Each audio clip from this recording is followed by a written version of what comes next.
Welcome to 1 TV special focus. Nandyal జిల్లా ఆళ్లగడ్డ పేరు చెబితే గుర్తుకొచ్చేవి ముఠా కక్షలే కాదు, నేడు ఖండాంతరాలకు వ్యాపిస్తున్న ఆళ్లగడ్డ శిల్పకళలు. ఆళ్లగడ్డ శిల్పకళలకు రాష్ట్రంలోనే ఒక ప్రత్యేక స్థానం ఉంది. అబ్బురపరిచే శిల్పకళలకు ఆళ్లగడ్డ ఎంతో ప్రసిద్ధి చెందింది.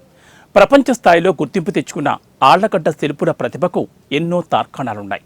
వారి చేతిలోని ఉలితో శిలలకు ప్రాణం పోస్తారు. రాళ్లను జవరాలుగా, కఠిన శిలలను కారుణ్య మూర్తులుగా మారుస్తారు. ఆ విషయాలేంటో తెలుసుకోవాలంటే లెట్స్ వాచ్ ది స్టోరీ.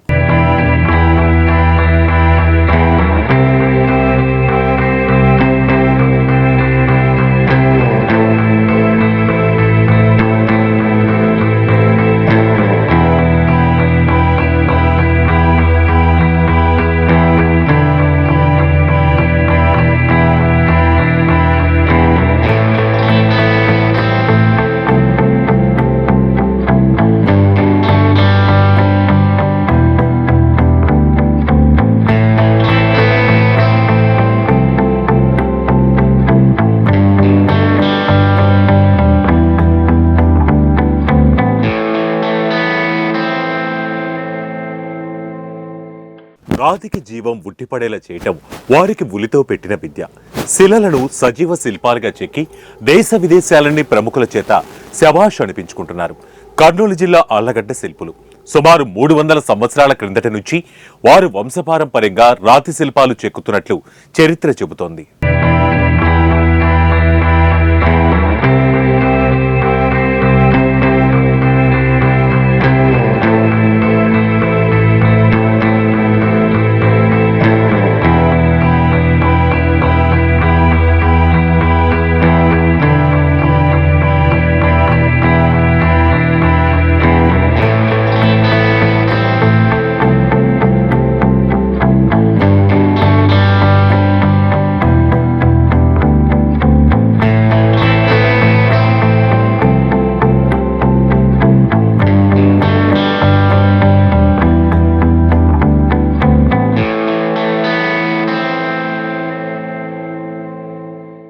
ఏకశిల రథముపై లోకేషు వడిలోన ఓరచూపుల దేవి ఊరేగి వస్తోంది.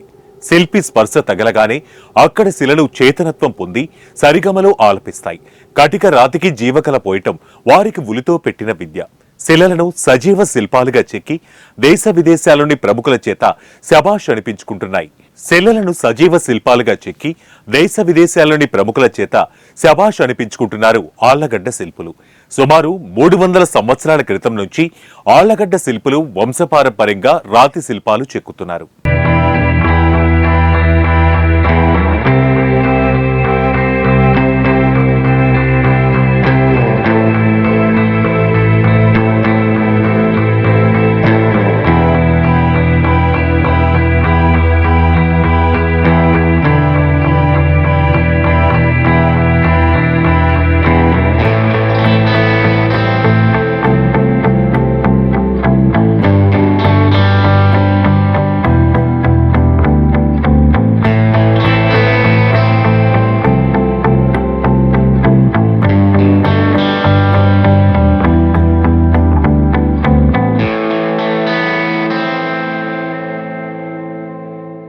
నాడు ఒక కుటుంబం మాత్రమే ఈ వృత్తిని చేపట్టగా ప్రస్తుతం సుమారు 100 కుటుంబాలు ఇదే వృత్తిని జీవనాధారంగా చేపట్టి శిల్పకళా రంగంలో కర్నూలు జిల్లా ఆళ్లగడ్డ పేరును అంతర్జాతీయ స్థాయిలో పదిలపరుస్తున్నారు.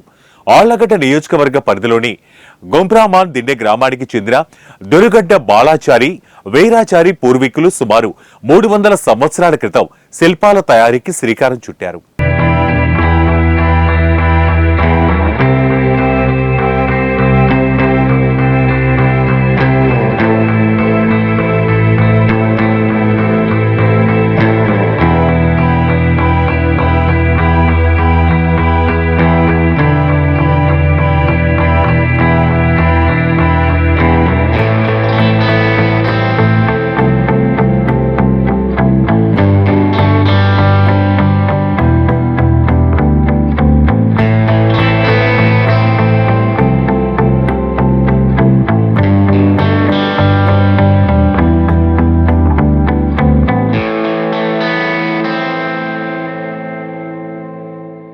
ఆళ్లగడ్డ శిల్పకళా పితామహుడు దొరుగడ్డ బాలవీరాచారి, ఆయన కుమారుడు రామకృష్ణాచార్యులు, ఆయన కుమారుడు దొరుగడ్డ బాలసుబ్రహ్మణ్యాచార్యుడు. ఆళ్లగడ్డలో శ్రీ వాణి బాలసుబ్రహ్మణ్యం శిల్పకళా మందిరాన్ని స్థాపించి గత దశాబ్ద కాలంగా ఆయన ఎన్నో ఆలయాలను నిర్మించారు. తమ తాతగారైన బాలవీరాచారి స్ఫూర్తితో శిల్పకళలలో నైపుణ్యం సంపాదించుకున్నారు బాలసుబ్రహ్మణ్యం ఆచారి. ఆయన స్ఫూర్తితోనే ఆళ్లగడ్డలో శ్రీ వాణి బాలసుబ్రహ్మణ్యం శిల్పకళా మందిరాన్ని ప్రారంభించినట్లు చెప్పుకొచ్చారు. ఎంతో మంది శిల్పులకు ఉపాధి కల్పించడమే కాకుండా ఎన్నో కళాత్మక శిల్పాలు, దేవాలయాలు ప్రపంచవ్యాప్తంగా అన్ని ప్రాంతాలకు తయారు చేసి అందిస్తున్నామన్నారు. తెలంగాణ రాష్ట్రంలో యాదాద్రి లక్ష్మీ నరసింహస్వామి దేవాలయం 2016 నుంచి పునర్నిర్మాణం చేయడం జరిగింది. అందులో ఆళ్లగడ్డ నుంచి మేము బాలసుబ్రహ్మణ్యాచారి అనే నేను, మా మిత్రులు, తర్వాత మా చిన్నాన్న గారు అండ్ మా తమ్ముడు అందరం కలిసి యాదాద్రి ఆలయ నిర్మాణం చేయడం జరిగింది. యాదాద్రిలో శివాలయం పూర్తిగా మేము చేసే అవకాశం భగవంతుడు మాకు కల్పించారు. శివాలయం ప్రతిష్ఠ రోజున మాధవానంద సరస్వతి స్వాముల వారు తొగుట ఆశ్రమం, సిద్దిపేట జిల్లా, వారి యొక్క ఏమంటారంటే ఆగమశాస్త్రం మరియు వారి సూచనల మేర యాదాద్రిలో శివాలయం పునర్నిర్మాణం కావడం జరిగింది.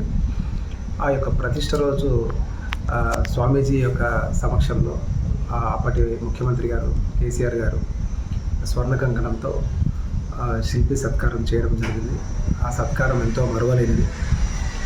అదేవిధంగా భీమవరంలో శివాలయం చేసినప్పుడు అక్కడ కూడా 3 రోజుల ప్రతిష్ట కార్యక్రమం జరిగింది.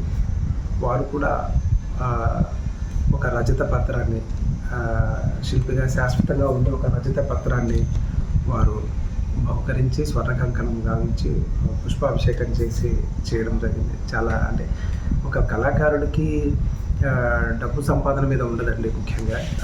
అంటే ఇంకా ఎంత చేయాలి, ఎంత వీలైనంత వరకు, అతను బ్రతుకున్నంత వరకు ఎంత వీలైనంత ఈ యొక్క కళలో చేయాలి, ఈ యొక్క ఆలయ నిర్మాణాలు చేయాలనేది పట్టుదల ఉంటుంది. ఆ పట్టుదల మీద ఆ వర్క్ చేయాలనేదే ఉంటుంది. కానీ ఈ అంత కరెక్ట్గా క్యాల్కులేషన్ చేసుకొని అది కూడా ఏ ఆర్టిస్ట్ కూడా నాకు తెలిసి దాదాపుగా అది కష్టం. సో ఆ విధంగా భీమవరంలో ఒక ఆలయం, యాదాద్రిలో మెయిన్గా శివాలయం చేసాం. మెయిన్ టెంపుల్లో కూడా నార్త్ ఈస్ట్ అవుటర్ ప్రాకార మండపం. అక్కడ విశేషం ఏంటంటే నార్త్ ఈస్ట్ అవుటర్ ప్రాకార మండపంలో అష్టభుజితో మండప నిర్మాణాలు జరిగాయి. స్థపతి గారు, సుందరరాజన్, వేలు గారు, వీరందరి ఆధ్వర్యంలో, ఆనంద్ సాయి గారి పర్యవేక్షణలో జరగడం జరిగింది. అట్లా అద్భుతమైన ఆలయం గావించడం మనం చూస్తున్నాం తెలంగాణలో యాదాద్రి ఆలయం. అందులో ముఖ్య పాత్ర పోషించే అవకాశం లక్ష్మీ నరసింహస్వామి మాకు ఇవ్వడం మాకు చాలా సంతోషంగా ఉంది. మనం అహోబిలం చెంత ఉన్నాం. ఆళ్లగడ్డ అహోబిలం అంటే ఒక 1/2 అవర్ జర్నీ. ఎప్పటి నుంచో మనం వారి పాదాల చెంత ఉన్నందుకు అక్కడ యాదాద్రిలో కూడా అంతటి అద్భుతమైన ఆలయ నిర్మాణం చేసే అవకాశం భగవంతుడు కల్పించినందుకు చాలా సంతోషంగా, కళాకారుడిగా మాకెంతో ఆనందాన్ని ఇచ్చింది. తర్వాత అహోబిలం నేను అంటే ఒక శిల్పిగా నేను కోరుకున్నది ఏంటంటే అహోబిలంలో అద్భుతమైన శిల్ప సంపద చాలా ఉంది. కరెక్ట్గా కనెక్టివిటీ చేస్తూ ఎక్కడైతే అహోబిలం అంటే ఇప్పుడు మనకు హైదరాబాద్ నుంచి తిరుపతి వెళ్ళే దారిలో అహోబిలం మనకు జస్ట్ ఆళ్లగడ్డ ఎంట్రన్స్లో రావడం జరుగుతుంది.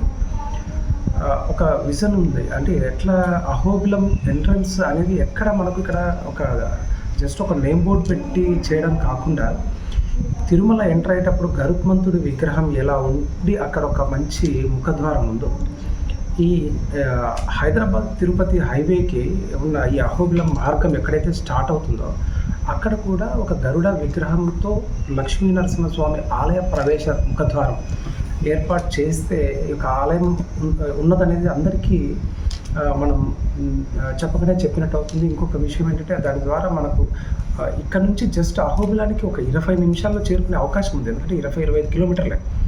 ఆ యొక్క రోడ్డు మార్గాన్ని కూడా స్పెషల్గా గవర్నమెంట్ గుర్తించి ఇది ఒక అటు పర్యాటకంగా అటు ఆధ్యాత్మికంగా, ఎందుకంటే అహోబిలం అటు ఏదైతే మన అటు తిరుమల ఇటు శ్రీశైలం మధ్యలో అహోబిలం ఉంటుంది, నల్లమల ఫారెస్ట్లో. ఏషియాలో ఇంత పెద్ద ఫారెస్ట్లో ఈ 3 ప్రసిద్ధమైన ఆలయాలు ఉన్నాయి. అటు తిరుమల ఇటు శ్రీశైలం మధ్యలో అహోబిలం. ఈ అహోబిలంలో ఉన్న ప్రకృతి అందాలు చాలా అసలు అంత చూపర్లను ఆకర్షిస్తాయి. అంతేకాకుండా అద్భుతమైన విలువైన శిల్ప సౌందర్యం, శిల్ప కళాఖండాలు అక్కడ చాలా ఉన్నాయి. అందరూ చూడాలి, ఆ యొక్క ఆలయాన్ని అందరూ చూడాలంటే ఈజీ కనెక్టివిటీ రోడ్డు ద్వారా సాధ్యమవుతుంది. కాబట్టి ఇక్కడ మనకి ఏదైతే తిరుపతి హైవేకి ముఖద్వారాన్ని ఒక గరుడ విగ్రహాన్ని పెట్టి ఇక్కడ అహోబిలం ఉంది అన్నట్టుగా అందరికీ తెలియజేసి అక్కడ నుంచి అహోబిల మార్గాన్ని ఏర్పాటు చేయవలసిందిగా ఒక శిల్పిగా కళాకారునిగా నేను కోరుకుంటున్నాను. మొట్టమొదటిగా తన తాతగారైన బాలవీరాచారి శ్రీశైలం మహానంది అహోబిలం వంటి పుణ్యక్షేత్రాలకు అబ్బురపరిచే శిల్పాలను చేయటం జరిగిందన్నారు. తాను డాక్టర్ కావాలని కలల కన్నా తండ్రి రామకృష్ణాచార్యుల స్ఫూర్తితో శిల్పకళలోనే రాణించారన్నారు. అప్పటి తెలంగాణ ముఖ్యమంత్రి చంద్రశేఖరరావు తమకు తెలంగాణలోని యాదాద్రి దేవాలయ నిర్మాణాలను చేపట్టాలని పిలుపునివ్వడంతో యాదాద్రి లక్ష్మీ నరసింహస్వామి ఆలయ నిర్మాణంలో కీలక పాత్ర పోషించి మండప నిర్మాణాలు, శివాలయ నిర్మాణాన్ని పూర్తి చేశామన్నారు.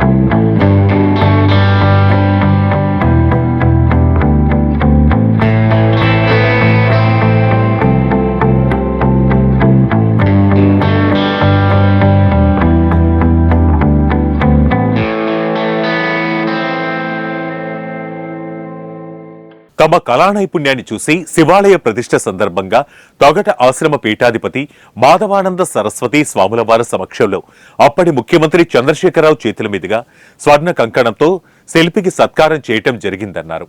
ప్రస్తుతం అమెరికా దేశంలోని అట్లాంటాలో 32 ఎకరాల విస్తీర్ణంలో భద్రాచలం రామాలయ తరహాలోని భద్రాద్రి రామాలయ నిర్మాణం చేపట్టడం జరిగిందన్నారు. నమస్తే, నా పేరు బాలసుబ్రహ్మణ్యాచారి. ఆళ్లగడ్డలో వాణి బాలసుబ్రహ్మణ్య శిల్పకళా మందిరంలో ఎన్నో ఆలయాలకు శిల్పాలు, దేవాలయాలు ఇవన్నీ ఏర్పాటు చేయడం, నిర్మాణం కావడం జరిగింది. తాతయ్య గారు బాలవీరాచారి గారు మొట్టమొదట ఆళ్లగడ్డలో శిల్పశాల ప్రారంభించడం జరిగింది. వారి తర్వాత ఈరోజు చూస్తే అసలు ఎంతోమంది కళాకారులకు ఇక్కడ ఉపాధి లభించడం, ఎన్నో కళాఖండాలు ఇక్కడ రూపుదిద్దుకొని ప్రపంచవ్యాప్తంగా వెళ్ళడం జరుగుతున్నది. అలాంటి చాలా ఆలయాలు చేయడం జరిగింది. మొట్టమొదట తాతయ్య గారు శ్రీశైలం, మహానంది, అహోబిలం లాంటి పవిత్రమైన పెద్ద పెద్ద క్షేత్రాల్లో చేయడం జరిగింది.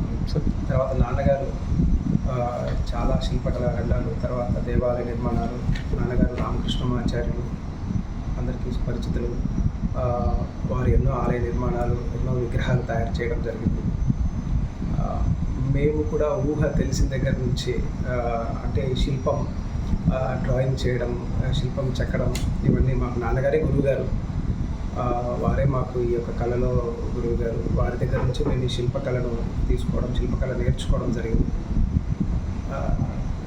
మొట్టమొదట 2002 నాకు డిగ్రీ కంప్లీట్ అయిన తర్వాత, అంటే చిన్నప్పటి నుంచి ఈ యొక్క వృత్తి అబ్జర్వ్ చేస్తూ వర్క్ చేస్తూ, అంటే ప్రాక్టికల్స్ మిస్ అవ్వకూడదని నాన్నగారు బయట కూడా చదివించలేదు. ఇక్కడే చదవాలి, ఇక్కడ ఉంటేనే మీరు ఈ శిల్పకళ మీద ఇంట్రెస్ట్ పెడతారు, బయట చదవడం వల్ల మళ్ళీ మీరు ఈ ఆర్ట్ మిస్ అవుతారు అనే ఉద్దేశంతో నేను గుంటూరు విజ్ఞానంలో చేర్పించమని, నేను డాక్టర్ని అవ్వాలని చెప్పి నాన్నగారిని కోరితే, లేదు ఇక్కడే ఉండాలి, మీరు ఇక్కడే ఈ వృత్తి, అంటే ఎంతోమంది డాక్టర్లు ఉంటారు, బట్ ఇలాంటి కళాకారులు కొందరే ఉంటారు, సో మీరు ఖచ్చితంగా ఇంట్రెస్ట్ పెట్టాలి, కళ నేర్చుకోవాలని చెప్పేసి నాన్నగారు చెప్పడం జరిగింది.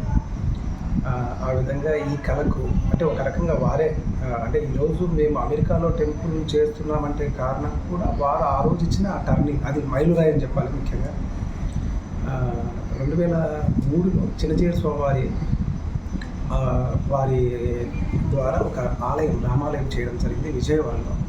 అక్కడి నుంచి నా కెరీర్ ప్రారంభమైంది.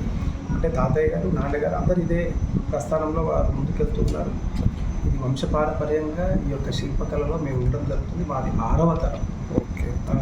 సో అలా మేము కూడా చదువు శిల్పంతో పాటు ఉంటూ మళ్ళీ డిగ్రీ కంప్లీట్ అయిన తర్వాత కంప్లీట్గా ఆలయ నిర్మాణం అనేది 2003లో జిఎస్వామి వారి రామాలయం ముత్యాలంపాడు రామరాజు వీధిలో ప్రారంభం అవ్వడం జరిగింది. నేను నా కెరీర్లో అయితే ఫస్ట్ ఆలయం అదే. స్వామివారి యొక్క చేతుల మీదుగా స్వర్ణ కంకణం తీసుకోవడం కూడా జరిగింది. ఆ రోజుల్లో 2004-05లో ప్రతిష్ట అయింది ఆలయం యొక్క ప్రతిష్ట. తర్వాత ఇప్పటి వరకు దాదాపు ఒక 200 ఆలయాలు చేయడం జరిగింది. అందులో భీమవరంలో ఒక శివాలయం చేయడం జరిగింది. మరి హైదరాబాద్లో ఇంకొక శివాలయం, అమ్మవారి టెంపుల్స్, యాదాద్రిలో ఆలయాలు చేయడం జరిగింది. బెంగళూరులో వెంకటేశ్వర స్వామి టెంపుల్, హనుమంతుడి ఆలయాలు, ఇంకా ప్రకాశం డిస్టిక్ అయితే దాదాపు 100 ఆలయాలు చేయడం జరిగింది దగ్గర దగ్గర. ఇలా మొత్తం దాదాపు 200 ఆలయ నిర్మాణాలు చేయడం జరిగింది. అంటే రెండు తెలుగు రాష్ట్రాల్లో తెలుగు రాష్ట్రాల్లో కాకుండా కర్ణాటక, తమిళనాడులో కూడా చేయడం జరిగింది. తర్వాత హైదరాబాద్లో ఒక ఆలయ నిర్మాణం చేసిన వారి మిత్రుడు, అంటే మా మిత్రుడి వాళ్ళ అబ్బాయి అక్కడ అట్లాంటాలో ఉంటూ అక్కడ వాళ్ళ సొసైటీ దగ్గర ఒక రామాలయ నిర్మాణం గురించి ఏర్పాట్లు జరుగుతూ ఉన్నాయి. ఆ సందర్భంలో వారు మమ్మల్ని ప్రపోజ్ చేయడం జరిగింది. ఇట్లా ఈ విధంగా ఉన్నారంటే మన తెలుగు వాళ్ళు ఇలా చేయాలి అని చెప్పేసి వారు చెప్పడం, వారి అక్కడ నుంచి ఇక్కడికి వచ్చి మన శిల్పశాల సందర్శించి ఈ యొక్క ఆలయ నిర్మాణం మీరే చేయాలని చెప్పేసి వారు చెప్పడం. అంతా ఒక 2 ఇయర్స్లోనే ఇక్కడ భద్రాచలం ఎలా ఉందో అలాగే రామాలయ నిర్మాణం ఇక్కడ పూర్తిగా తయారు చేయడం జరిగింది. రెడీగా అంటే ఆల్మోస్ట్ అంటే విగ్రహాలు ఒక చోట ఇప్పుడు అయోధ్య చూసాం, అయోధ్యలో విగ్రహాలు ఒక చోట, దేవాలయం ఒక చోట చేశారు. అట్లా కాకుండా విగ్రహాలు, ఆలయం కంప్లీట్గా ఈ శిల్పశాలలో రెడీ అయ్యి తయారు కావడం జరిగింది. నాన్నగారు పర్యవేక్షణ, తర్వాత గురువుల ఆశీర్వాదంతో మొత్తం కంప్లీట్ అయింది. రెడీ షిప్మెంట్ మేబీ ఒక 2 monthsలో షిప్మెంట్ కూడా స్టార్ట్ అవుతుంది. నెక్స్ట్ శ్రీరామనవమికి అక్కడ ఆలయ నిర్మాణం పూర్తి చేయాలని చెప్పేసి వారి సంకల్పం. అక్కడ అమెరికాలో మన తెలుగు ట్రస్ట్ వాళ్ళందరూ ఒక 1008 ఫ్యామిలీస్ అందరూ కలిసి ఆ యొక్క ఆలయ నిర్మాణం 32 ఎకరాల్లో రామాలయం, సువిశాలమైన రామాలయం నిర్మాణం చేసుకోవడం జరుగుతుంది. ఈ టెంపుల్కి యూనివర్సల్గా అందరూ కూడా మెంబర్స్గా ఉంటూ ఆలయం నిర్మాణంలో అందరూ పాల్పంచుకుంటున్నారు. అట్లాంటి అవకాశం మనకు మన ఆళ్ళగడ్డలో ఉన్న వాణి బాలసుబ్రహ్మణ్య శిల్పశాల, మన శిల్పశాలలో ఈ యొక్క కార్యక్రమం మొత్తం జరగడం అనేది చాలా ఆనందకరం. ఒక రకంగా చెప్పాలంటే ఇది ఆళ్ళగడ్డ ఖ్యాతి అమెరికా వరకు కూడా వెళ్ళినట్టు. భారతీయ శిల్పం అంటే ఇండియాలో తయారైన ఈ శిల్పాన్ని అక్కడికి వెళ్ళి మనం అక్కడంతా అనేది శాశ్వతమైన పని. ఒకసారి స్టోన్ స్ట్రక్చర్ అనేది నిర్మాణం జరిగితే కొన్ని తరాలు చూడడం జరుగుతుంది. సో అట్లాంటి పనికి అక్కడ శ్రీకారం జరగడం, అది మన ఆళ్ళగడ్డలో పూర్తి కావడం నిజంగా మా పూర్వజన్మ స్ఫూర్తం అంటూ భావిస్తున్నాము. ఆ విధంగా ఈ యొక్క ఖ్యాతిని అమెరికా దాకా తీసుకెళ్ళి అక్కడ మన ఆలయం చూసుకోవడం అనేది మా అదృష్టంగా భావిస్తున్నాం.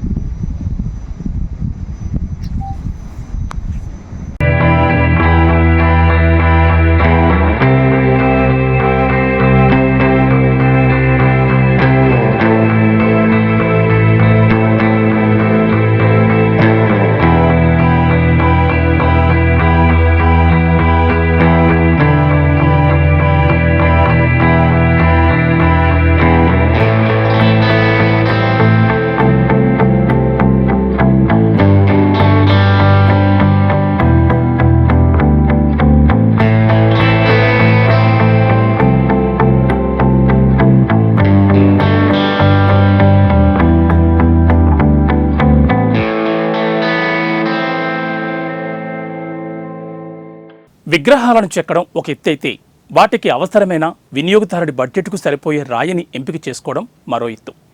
ఏ రాయి అయితే ఏ విగ్రహం ఎలా ఉంటుంది, ఎంత బడ్జెట్లో వస్తుందో చెప్పి విగ్రహాలను తయారు చేసి ఇస్తూ ఉంటారు. ఇది కూడా తమ పూర్వజన్మ అదృష్టమని భావిస్తున్నట్లు ఆయన తెలిపారు. ఇది ఇవాల్టి స్పెషల్ స్టోరీ. మరో అంశంతో మళ్ళీ కలుద్దాం. నమస్తే.